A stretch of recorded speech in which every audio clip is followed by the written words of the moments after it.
Assalamualaikum warahmatullahi wabarakatuh. Innal hamdalillah nahmaduhu wa nasta'inuhu wa nastaghfiruh wa na'udzu billahi min shururi anfusina wa sayyiati a'malina. May yahdihillahu fahuwal muhtad wa may yudlil falan tajida lahu waliyyan mursyida.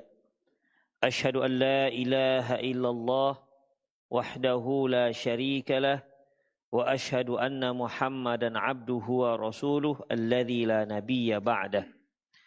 Wa qala Allah subhanahu wa ta'ala ya ayyuhalladzina amanu taqullaha haqqa tuqatih wa la tamutunna illa wa antum muslimun. Ya ayyuhalladzina amanu taqullaha wa qulu qawlan sadida yuslih lakum a'malakum wa yaghfir lakum dhunubakum wa may yuti'illaha wa rasulahu faqad faza fawzan 'azima. Ya ayyuhan nasu taqu rabbakumul ladzi khalaqakum min nafsin wahidah wa khalaqa minha zawjaha wa batha minhuma rijalan katsiran wa nisaa'a wattaqullaha alladzi tasaaluna bihi wal arham innallaha kana 'alaikum raqiba. Amma ba'du, in astaqal hadithi kitabullah wa khairal hadi hadi Muhammad sallallahu alaihi wasallam wa syarral umur muhdatsatuha wa kullu muhdatsatin bid'ah wa kullu bid'atin dhalalah wa kullu dhalalatin finnar. Ikhwah rahimani Allahu wa iyyakum. Alhamdulillah kita kembali bertemu melanjutkan kajian kitab kita, Kitabut Tauhid. Kita masih berada di bab ke-23 yaitu Majaa fis Sihir, bab berbicara tentang sihir. Yang lalu telah kita bahas definisi sihir dan Rasulullah Shallallahu Alaihi Wasallam pernah menyebutkan tentang suatu kalimat dan menyebutkan sihir. Demikian juga ikhwah rahimanallahu wa iyyakum, para ulama berupaya untuk mendefinisikan sihir. Namun dalam sebuah hadis Rasulullah Sallallahu Alaihi Wasallam pernah bersabda, ala inna bayana la sihra, ketahuilah, ala inna minal bayani la sihra, ketahuilah penjelasan ataupun rangkaian kata-kata retorika itu merupakan sihir. Karena dengan pandainya seorang berkata-kata dan beretorika bisa merubah cara berpikir seseorang, atau yang sering kita sebut dengan brainwash. Seorang bisa dicuci otaknya dengan kata-kata, tidak bisa dicuci otaknya dengan rinso atau deterjen sekuat apapun. Tapi dengan kata-kata, cara berpikirnya, image, opini, brain mereka bisa dirubah. Bisa merubah sesuatu yang hak itu bisa dia rubah dengan menjadi batil, dan mengopinikan yang batil itu menjadi yang hak dikarenakan kepintarannya dalam beretorika. Seperti syair jadi musik, lebih kurang gitulah kira-kira. Itu ikhwah. Ya, syair bisa berubah menjadi alat musik. Itu di bahasa Arab Abu Jahal sekalipun nggak ada itu. Tapi bisa orang termangap-mangap dan terpelongo-pelongo dengan keterangan-keterangan yang seolah keterangan itu merupakan sebuah kebenaran yang hak, sehingga banyak para pembela-pembela. Makanya ikhwah, itu termasuk dalam sabda Nabi, ala inna minal biyani la sihra. Ketahuilah bahwasanya penjelasan rangkaian kata-kata itu bisa menyihir seseorang. Kita sudah bahas hadis, apakah sihir itu nyata? Ahli sunnah wal jamaah menyatakan bahwasanya sihir itu nyata dan ada. Ilmu sihir itu ada, ya. Ilmu sihir itu ada dan itu sangat kentara sekali pada zaman Nabi Musa alaihissalam. Bagaimana Nabi Musa alaihissalam melawan tukang-tukang sihirnya Fir'aun, dan itu nyata, ya, dan itu nyata. Dan kalau kita lihat di lapangan memang ya sihir itu ada. Ya, sihir itu ada. Orang yang seperti busung, perutnya busung, isinya rambut, isinya paku 5 inci. Yang kita lihat nggak mungkinlah dia makan paku 5 inci. Ya, kalau dia makan getuk 5 inci, kita bisa pahami. Tapi kalau paku, dan ketika dibedah perutnya dan itu yang datang. Ini siapa yang punya pekerja? Itu yang bekerja adalah tukang sihir. Demikian ikhwah. Jadi sihir itu nyata. Ya, sihir itu nyata. Kemudian ikhwah, efek buruk ada. Ya, efek buruk ada. Kalau Allah Subhanahu wa taala yang sebutkan dalam surah Al-Baqarah, Allah menyebutkan bisa memisahkan 2 orang, bisa memisahkan sepasang suami istri. Ya, bisa membuat orang bermusuhan. Demikian efek buruk, tapi semua itu tentunya juga dengan izin Allah Subhanahu wa taala. Tapi kita sudah bahas di dalil yang pertama dan dalil yang kedua, kita masuk pada dalil yang ketiga. Dari Abi Hurairah radhiyallahu anhu dari Rasulullah sallallahu alaihi wasallam, beliau bersabda, "Ijtanibu sab'al mubiqat." Jauhi kalianlah 7 perkara yang dapat membuat hidupmu binasa.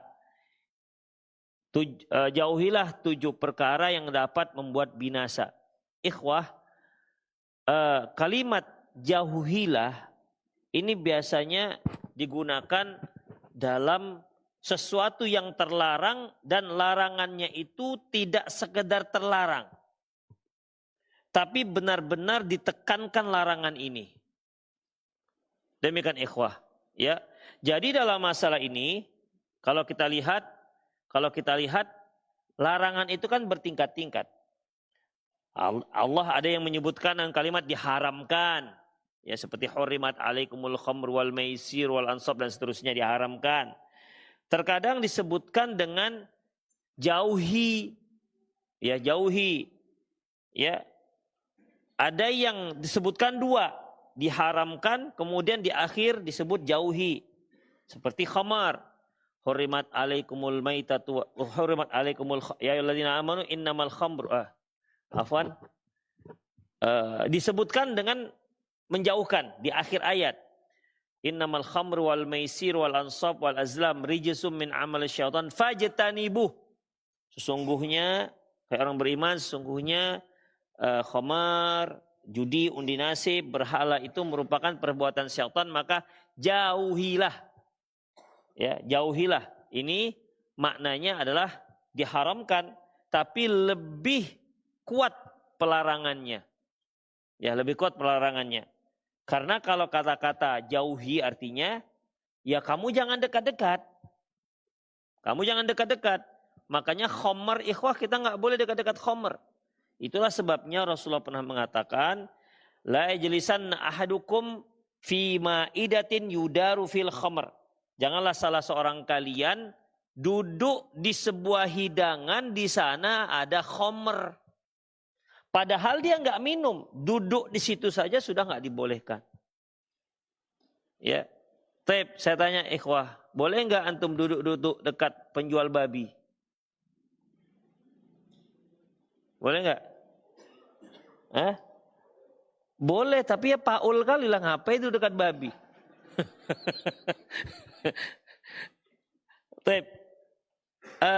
Tapi kan duduknya itu nggak ada masalah, nggak ada masalah. Demikian ikhwah. Berarti kan berbeda. Ijtanibuh, demikian. Ijtanibuh, jauhi dia. Karena ikhwah, kenapa? Karena orang yang duduk di hidangan yang di sana ada khamar, oke, dia tidak minumnya, tapi pada satu hari dia akan minum. Beda halnya dengan orang yang dia duduk mungkin di sana di hidang babi misalnya. Kita sebagai seorang muslim dengan yang namanya kata-kata babi itu sudah jijik. Demikian ikhwah. Bahkan orang-orang yang suka masak babi, ketika dia menghidangkan untuk kita hidangan yang halal, misalnya nih gelas misalnya, dia sediakan untuk kita air putih, tapi kita lihat gelas itu atasnya kok berminyak gitu kan. Yang kita bayangkan apa sudah? Ya B2 itu. Ini jangan-jangan lemak B2 ini. Kan lemak air kan lain. Tapi begitulah ikhwah. Kita tidak suka. Demikian ikhwah. Kita nggak suka. Beda halnya dengan khamr. Khamr itu ikhwah bisa menunjukkan sebuah tingkat sosialitas seseorang. Dia punya prestis. Makanya antum lihat nggak ada ruang tamu seorang muslim. Dia nggak minum khamr. Tapi dia buat koleksi. Botol-botol khamr itu. Dibuatnya lah. Nanti isinya air warna biru, warna hijau. Di lemari tamu. Keren nampaknya. Demikian ikhwah. Dalam Islam nggak dibolehkan seperti itu. Ya, tidak dibolehkan. Jadi ada kalangan-kalangan tertentu yang memang merasa ini ya minuman kelas atas gitu. Sampai-sampai yang nama khamr itu juga tahun pembuatannya itu juga semakin lama semakin mahal. Dan itu sebuah kebanggaan. Beda dengan makan B2 ikhwah. B2 itu sepertinya menengah ke bawah semua itu. Ya kan? Demikian. Makanya kan nggak ada di kota-kota, jarang. Tapi kalau udah di pinggir-pinggir, kalau di pamflet-pamflet di sini kan banyak ini kan. Menyediakan apa aja masakannya yang antum hafal. Kan setiap lewat antum baca. Apa contohnya? Nah itu kan. Bukan BPK, nama masaknya apa? Sasa, apa lagi?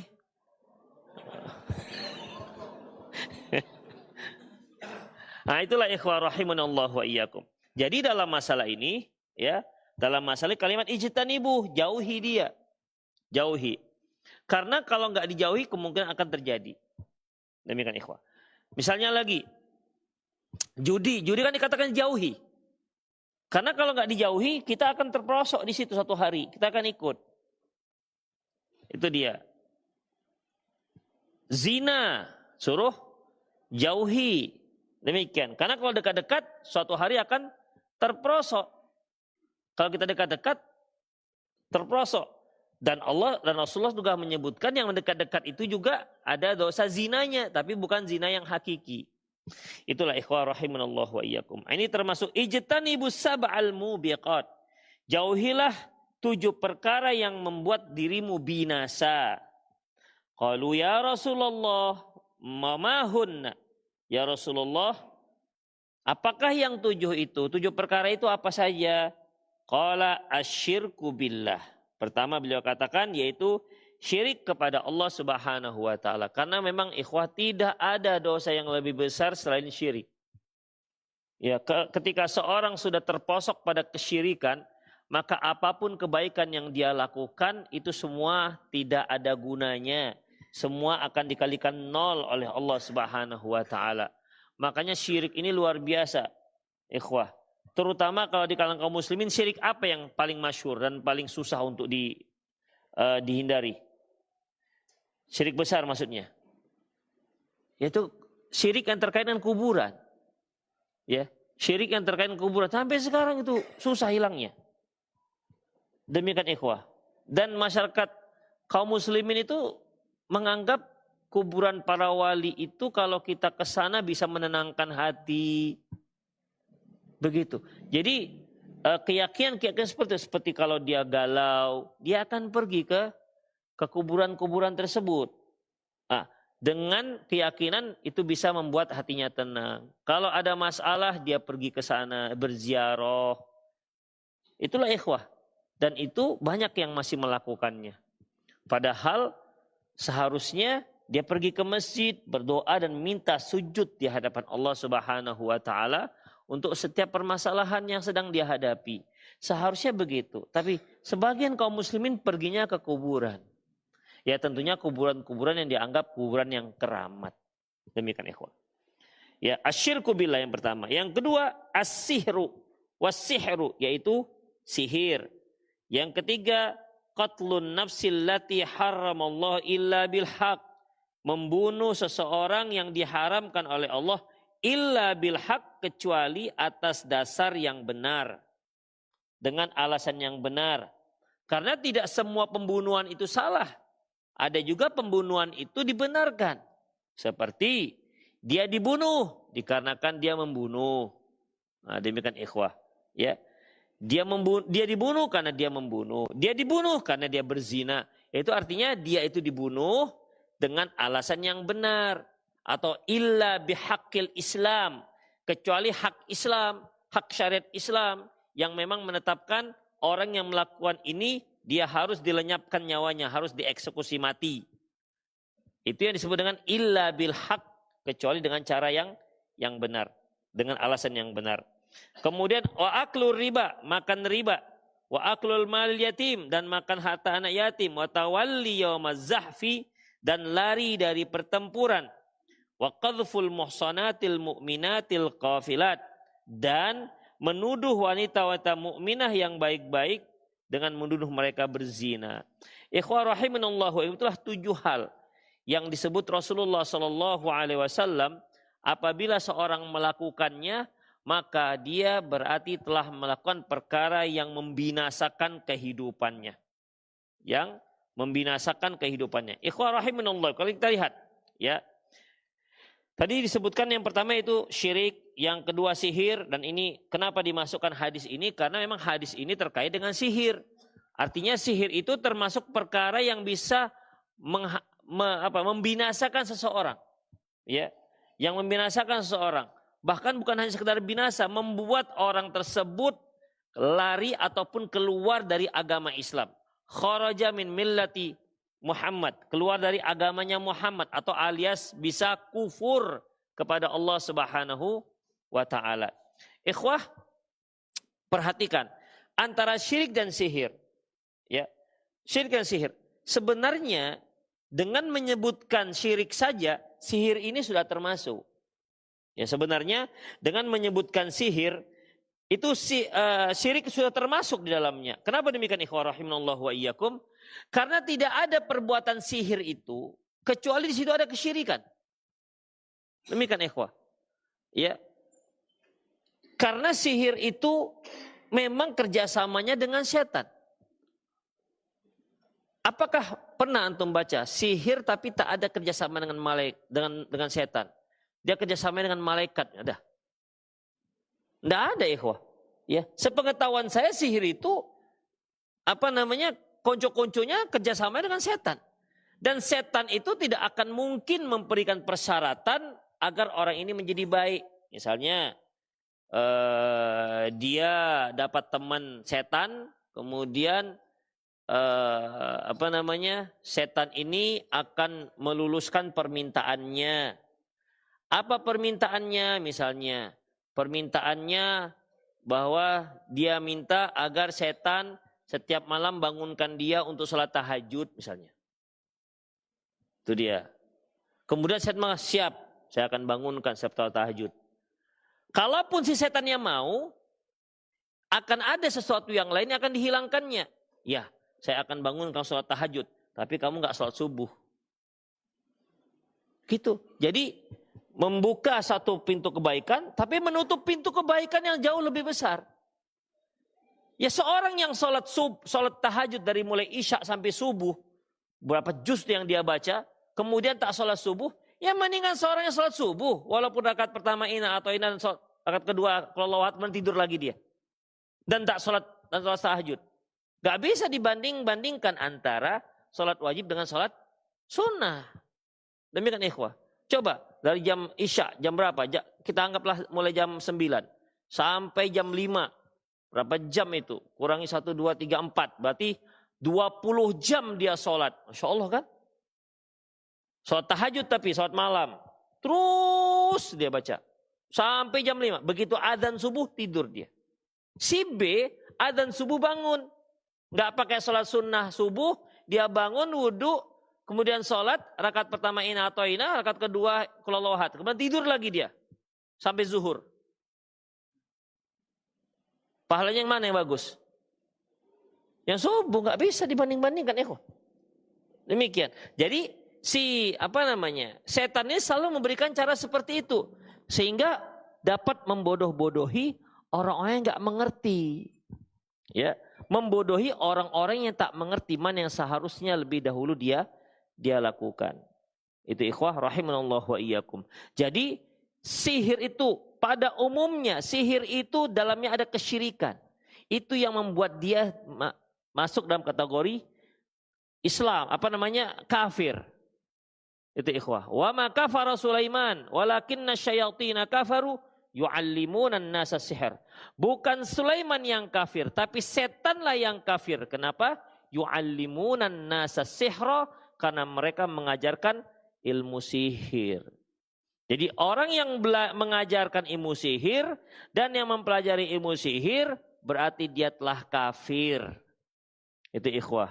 Kenapa demikian? Karena bisa dipastikan mereka yang belajar ilmu sihir itu akan melakukan kesyirikan-kesyirikan. Itu ikhwah rahimanallahu wa iyyakum. Oleh karena itu sebagian ulama menyebutkan kan semua sihir itu banyak kesyirikan. Sebenarnya kalau nggak disebutkan sihir, cukup disebutkan syirik, maka sihir sudah termasuk karena prakteknya praktek kesyirikan. Nah, para ulama menyebutkan banyak dalam Al-Quran ada seperti ini atau dalam hadis menyebutkan menunjukkan bagaimana suatu hal ini sangat penting yang memang harus diperhatikan. Ya, yang harus diperhatikan. Contoh lain ikhwah. Ketika Allah Subhanahu wa taala firman, "Illal ladzina amanu wa 'amilus shalihat." Apa lanjutnya? Wa tawassaw bil haq, wa tawassaw bis sabr. Itu yang saya maksud. Bukan ayat yang panjang-panjang kali, bukan. Ya. Masa enggak tahu sih, alisan? Illal ladzina amanu wa 'amilus shalihat. Satu ayat sebelumnya apa? Hah? Wah, bukan wal asr satu ayat sebelumnya. Itu dia. Mantap itu. Wal asr padahal. Demikian. Illal ladzina amanu, kecuali yang orang beriman.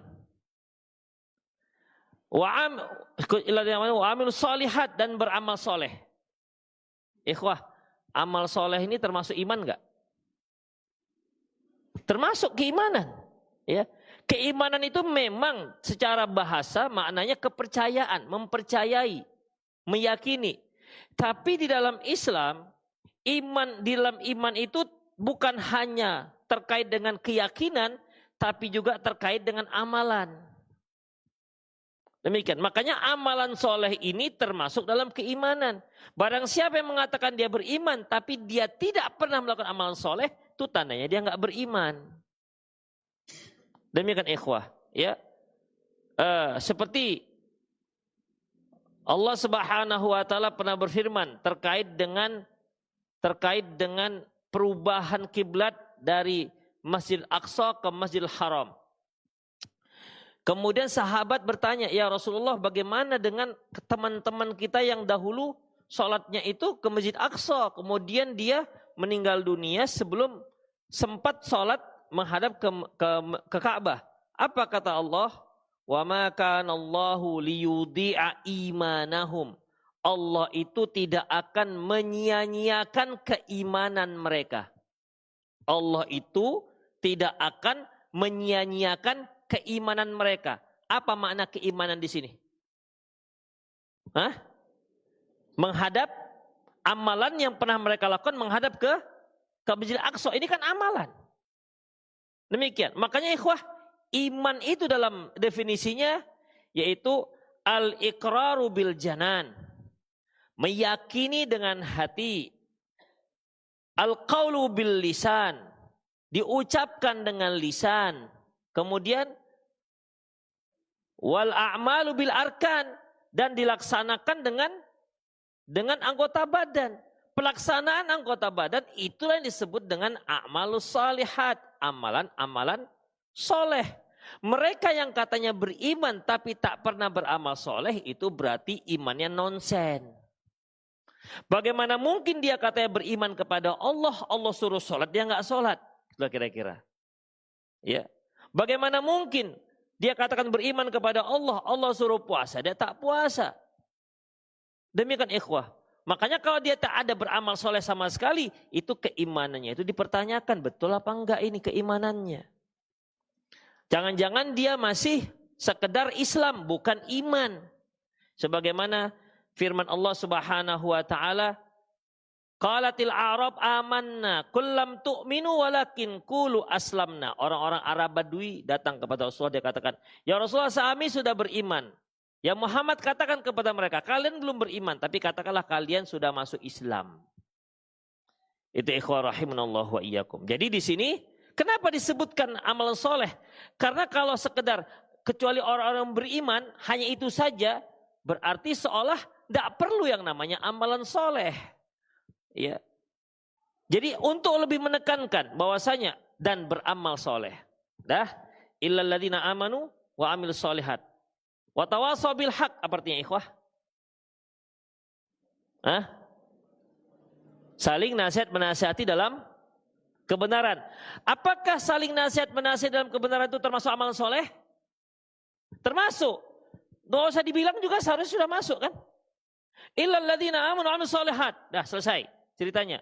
Tapi karena pentingnya watawassaw bil haq dan watawassaw bis sabr ini, maka dia disebutkan secara khusus supaya orang itu lebih perhatian. Demikian ikhwah.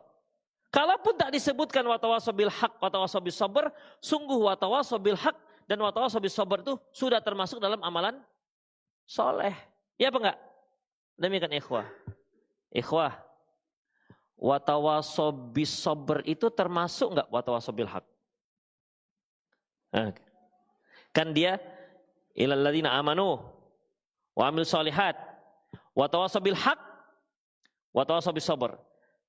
Yaitu orang-orang yang saling menasihati dalam kebenaran dan saling menasihati dalam kesabaran. Sekarang saya tanya, apakah saling menasihati dalam kesabaran sudah termasuk dalam saling menasihati dalam kebenaran?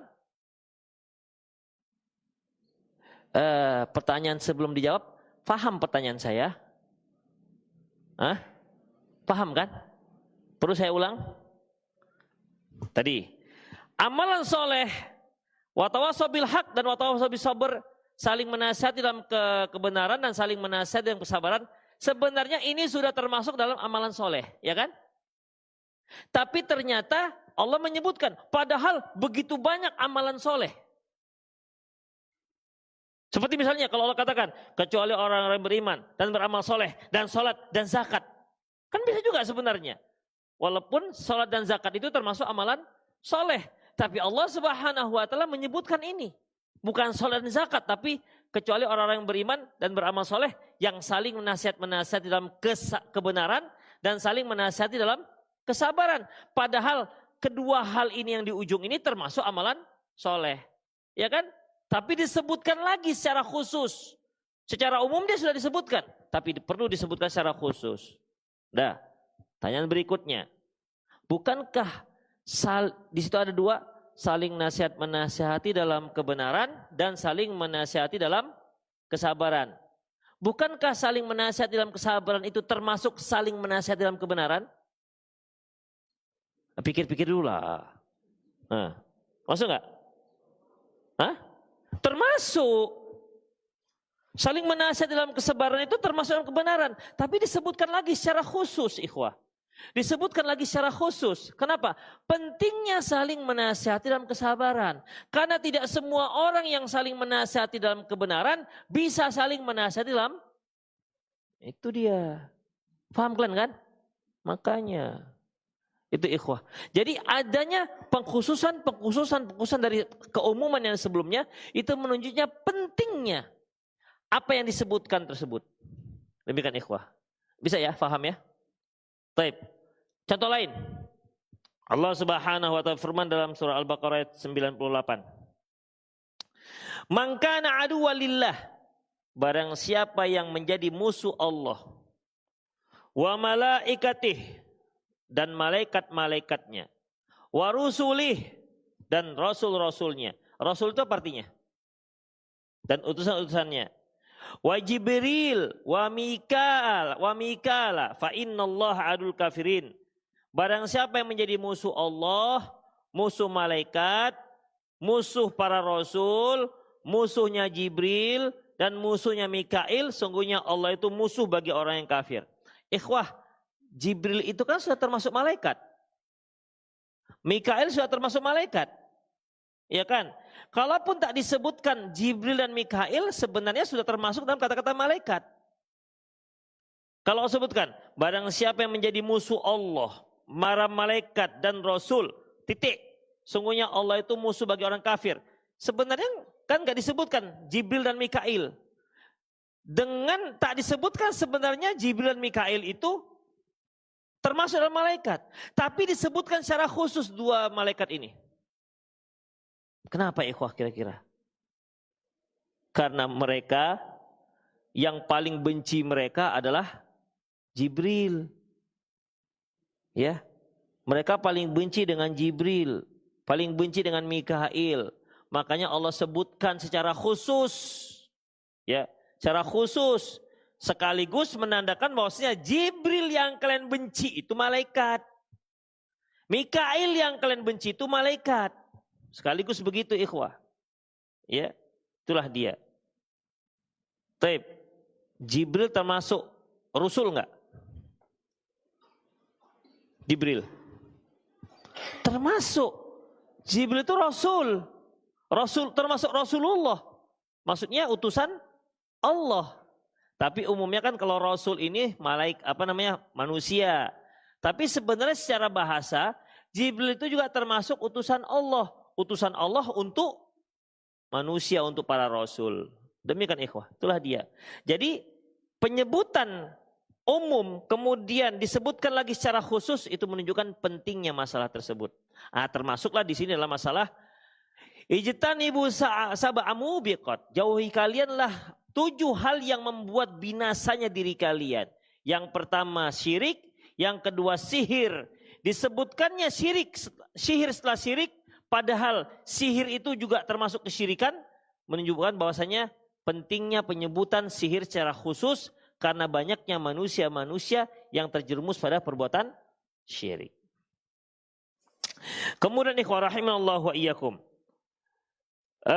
Perkara yang ketiga yang membuat hancurnya manusia, qatlun nafsil lati harramallahu illa bil haq, yaitu membunuh manusia ya dengan tanpa alasan yang benar. Rasulullah sallallahu alaihi wasallam pernah mengatakan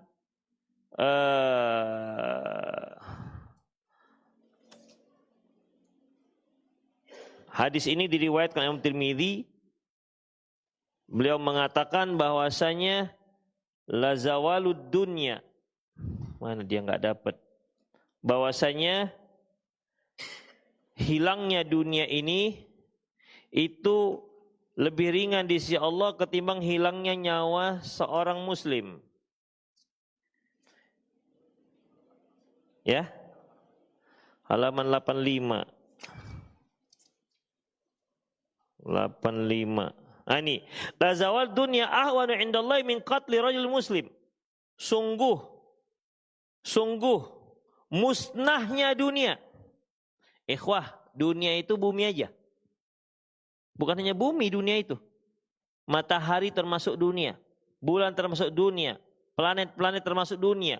Hancurnya dunia ini itu lebih ringan di sisi Allah ketimbang terbunuhnya seorang muslim. Itu sudah berat sekali ikhwah. Berat sekali. Ya, dibandingkan hadis-hadis yang lain, ini hadis yang paling berat. Artinya membunuh, menghilangkan nyawa seorang muslim itu bukan perkara yang ringan, perkara yang sangat berat. Bayangkan hancurnya dunia itu masih lebih ringan di sisi Allah ketimbang terbunuhnya seorang muslim. Makanya Umar bin Khattab pernah mengatakan ikhwah, seandainya sekampung ini berkonspirasi membunuh orang ini, kubunuh semua sekampung ini, kata Umar bin Khattab. Karena waktu itu ada seorang yang terbunuh di suatu kampung dan yang berkonspirasi sekitar 7 atau 6 orang. Umar bin Khattab menetapkan masalah ini, semua yang ikut dalam konspirasi itu dibunuh. Tapi beliau juga mengatakan, seandainya sekampung ini ikut berkonspirasi, kubunuh sekampung ini. Gitu, ya. Masih lebih ringan, sedangkan dunia hancur itu lebih ringan ketimbang terbunuhnya seorang muslim, apalagi hanya sekampung. Masih banyak kampung yang lain kan, yang bisa melanjutkan hidup manusia. Begitulah ikhwah rahimanallah wa iyyakum. Rasulullah pernah mengatakan, "Law anna ahlas samai wa ahl ardi ishtaraku fi damil mu'min la akabbahumullahu finnar." Apabila penghuni langit dan penghuni bumi seluruhnya bersatu untuk membunuh seorang mukmin, maka Allah akan campakkan semua mereka masuk dalam neraka jahanam. Penduduk langit dan bumi membunuh satu orang mukmin, satu orang mukmin. Itulah ikhwah, azza-Allah wa iyyakum. Berharganya nyawa seseorang secara umum juga disebutkan. Allah menyebutkan, wa katabna ala bani Israel Allah Subhanahu wa taala menyebutkan bahwasanya faman ahyaha faka'annama ahyan nasa jami'ah. Barang siapa yang menyelamatkan satu nyawa seseorang, bukan hanya muslim. Barang siapa yang menyelamatkan satu nyawa manusia, maka dia seperti telah menyelamatkan nyawa seluruh umat manusia. Faman qatalaha faka'annama qatalan nasa jami'ah. Yang membunuh satu orang, maka sama seperti dia telah membunuh seluruh umat manusia. Begitulah ikhwah berharganya. Sedangkan secara umum seperti itu, apalagi nyawa seorang muslim. Untuk pembukaan itu kan nggak perlu panjang-panjang kan ngajinya. Iya, itu dia. Kan biasa kalau kita baru masuk sekolah kan libur panjang kan. Biasanya masuk sekolah hari pertama apa? Nyapu-nyapu dulu, nyapu-nyapu ya kan, nyapu-nyapu. Nah, nanti pulang jam 10, biasanya jam 2 pulang jam 10. Itu dia. Jadi jangan panjang-panjang dulu yang pertama-pertama ini. Taib, ada yang mau bertanya silakan. Baik masalah kita pun masalah yang lain, silakan. Berarti betul kepingin cepat pulang.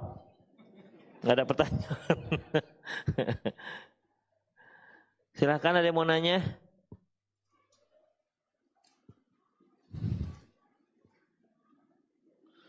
Saya nggak bawa HP tadi.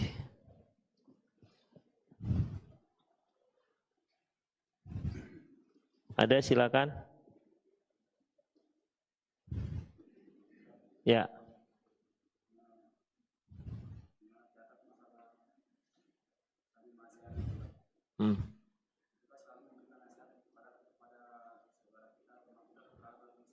Ya.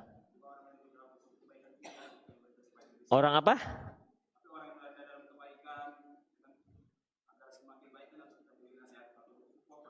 Ya.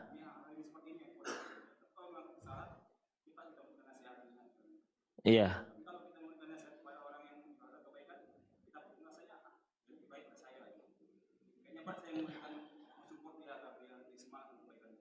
Oh iya. Ikhwah rahimanallah wa iyyakum. Biasanya nasihat ya. Nasihat itu pertama ketika ada kesalahan. Maka kita perlu menasihati. Apalagi kalau dia yang minta nasihat. Rasulullah katakan, hakul muslim alal muslim situn. Hak seorang muslim terhadap muslim yang lain ada 6. Idza laqitahu fasallim alaih. Apabila kamu bertemu dengan dia, kamu mengucapkan salam kepadanya. Ya. Kemudian di antara yang 6 ini, fa idza stansahaka fansahlahu. Apabila dia minta nasihat, maka nasihatilah dia. Itu ikhwan. Itu hak seorang muslim terhadap muslim yang lain. Taib. Artinya mungkin dia minta pendapat kita. Apa nasihat engkau? Misalnya dia mau sekolah, kira-kira apalah sekolah yang baik? Misalnya demikian ikhwah. Ya kalau kita tahu, kasih. Kalau nggak tahu, aduh saya juga nggak tahu sekolah yang baik itu apa. Demikian ikhwah. Jangan dikarang-karang. Taib. Itu kalau ada permintaan nasihat. Sekarang kita ingin memperbaiki sebuah kesalahan atau memberi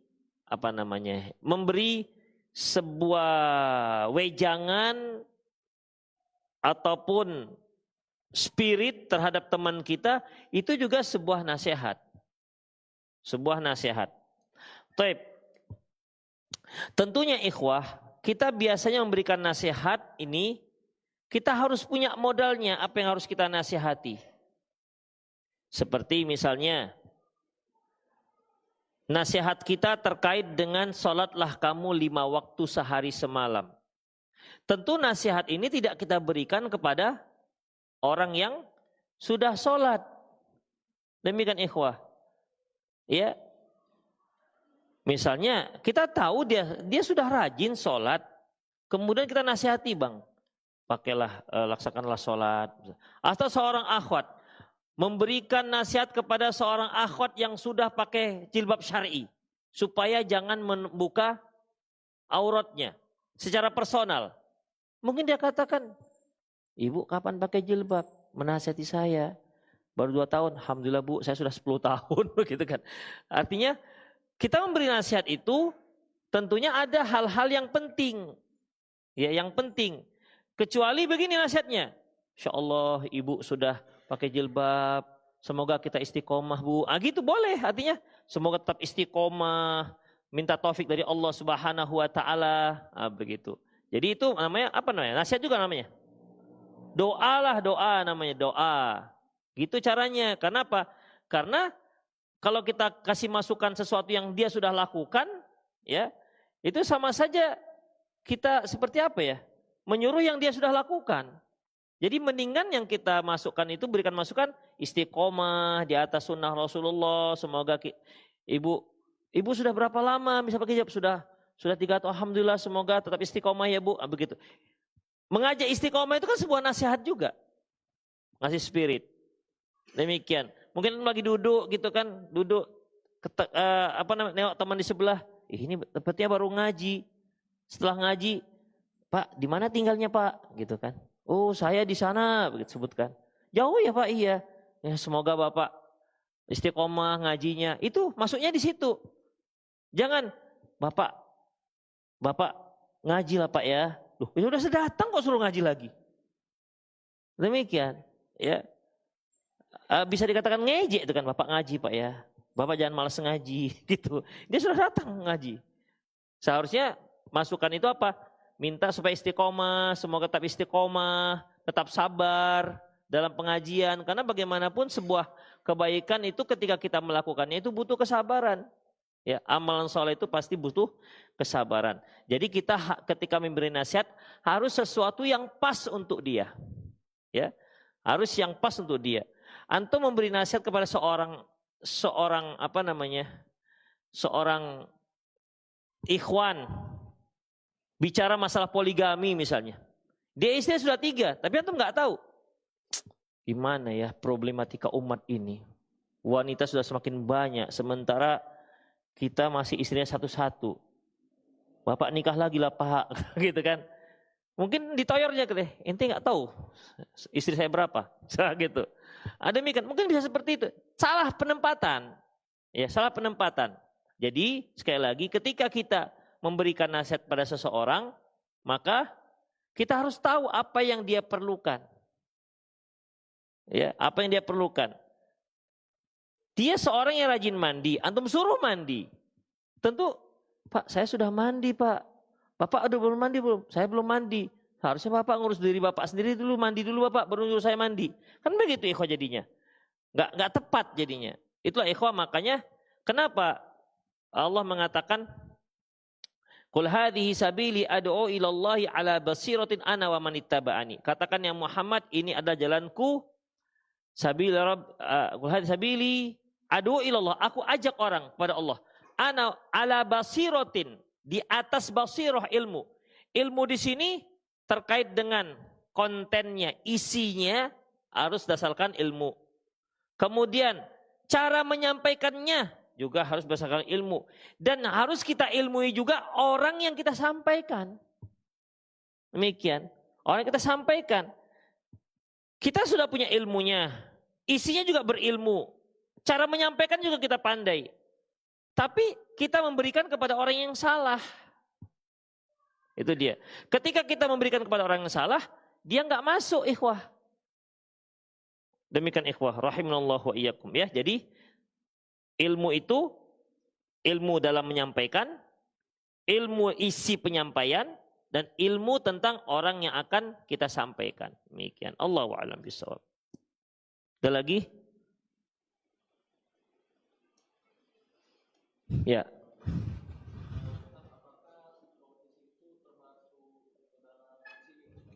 Apakah hipnotis itu termasuk sihir? Bisakah antum menceritakan apa itu hipnotis?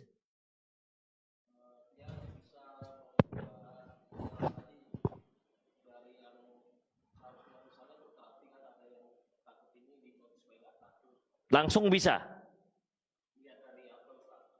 Ya, bisa langsung bisa. Misalnya, tadinya dia takut dengan kecoa, jadi nggak takut, gitu kan?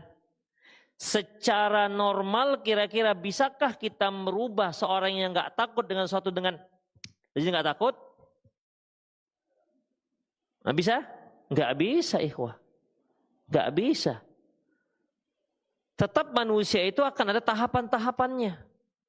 Kan sama aja tadinya bodoh dia. Jadi orang alim. Innal hamdalillah nahmadu. Kan gitu. Kita ke situ aja lah kalau bisa, kalau ada hipnotis itu kan. Dia udah jadi ustadz semua. Bersainglah mau jadi ustadz. Demikian. Kalau bisa begitu. Demikian ikhwah. Jadi logikanya nggak akan mungkin seorang bisa berubah 180%. Nggak bisa. Dia bisa berubah. Misalnya yang Anda lihat, semua yang Anda lihat, kalau yang Anda lihat setiap kali Anda melihat si fulan, Anda akan melihat bahwasanya dia seperti kawan lama Anda. Tak jadi begitu. Terus kok bisa seperti itu? Itu menunjukkan sihir. Ya, itu menunjukkan sihir. Gimana caranya? Jangan bicara gimana caranya. Ya. Jadi nggak dibolehkan. Ya. Saya cenderung pada ini kemungkinan besar sihir karena cepat sekali. Ikhwah, anak-anak yang disapih, dia ini disusuin 2 tahun, ya kan? Antum pernah nggak pengalaman menyapih anak yang sudah menyusu 2 tahun supaya berhenti dari menyusu? Gimana reaksinya si anak? Susahnya apa? Itu nangis meraung-raung, nggak bisa ya, wah capek kita, nangis. Masalahnya kita yang nggak tega. Si ibu lebih nggak tega daripada nangis, kasihkan aja lagi selesai. Dia punya peralatannya, bukan bayar, ya kan? Punya peralatannya. Masalahnya ini nangis kan nggak tega. Udahlah daripada kasihkan. Tapi dengan ada yang disebut dengan di sini saya disuwok. Begitu dibawa ke orang pintar katanya disuwok, setet, pulang-pulang udah nggak lagi. Sudah nggak lagi. Lupa dia dengan neneknya, nenek ibunya. Kita secara manual taruh sambiloto lah, apa?